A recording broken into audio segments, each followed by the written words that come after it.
I got the idea from this from reading about the Newlyn fishermen who would leave a little fish on the beach and throw a little bit of ale into the sea as a tribute to Buckadoo, or Buckaboo, depending on how you pronounce it. There's different pronunciations. That interested me. I thought, it's like this old Cornish sea god. And then I got talking to my friend Steve Patterson, who's actually just done an essay on this whole subject, which was quite fortuitous, because I was like, have you ever heard of this character Buckadoo? And he went, yeah, just done an essay on it, and he's having it published and all the rest of it. So I said, any chance I could have a little sneaky look? So he actually gave me the manuscript before it was published, so I had a good look at it.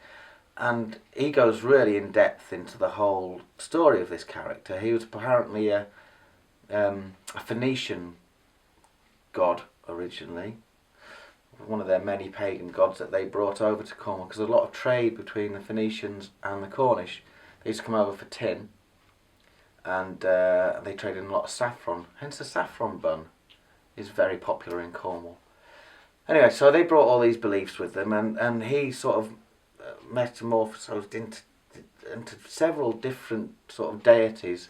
There was Buckadoo, who was the god of the sea, who they used to worship, but he would also bring storms.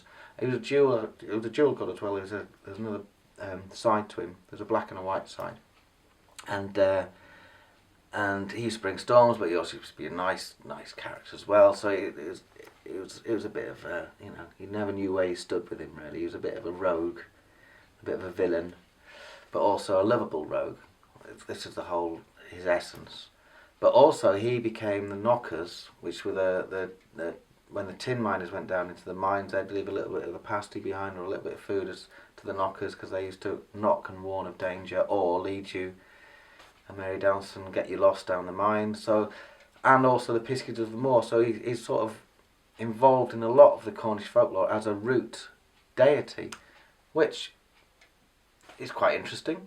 Because we all in the history of our culture, we need to know about these sort of things, because it's made us who we are today as a society, and religion as well, because that all stems from the old pagan gods. The new religions that are around today are all just echoes of the old pagan religions that were around thousands of years ago. So yeah, this character Buckadoo, and he's painted as a bit of a rogue and a bit of a character. So I just thought it'd be quite nice to sort of have a story about this guy that wanders around just causing chaos wherever he goes and turning the world on its head. So that was just a little nod and a wink to him, really. So I quite like that song. It's not story bound. It's just more sort of a feeling and a concept, really. So that's that one. Number 6, are we on to? Yeah, number 6 is The Tale of the Lazy Pirate. Loads of piracy in Cornwall.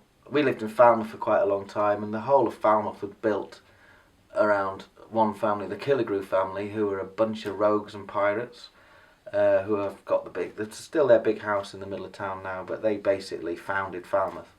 Quite on contraband, gold, Spanish bullion, all the rest of it, and there's quite a strange monument erected to them, sort of a monolithic spike on the seafront of Falmouth. If you go down there, it's got no inscription on it at all. And apparently there's said to be some little things buried within it, but no one's ever seen or looked.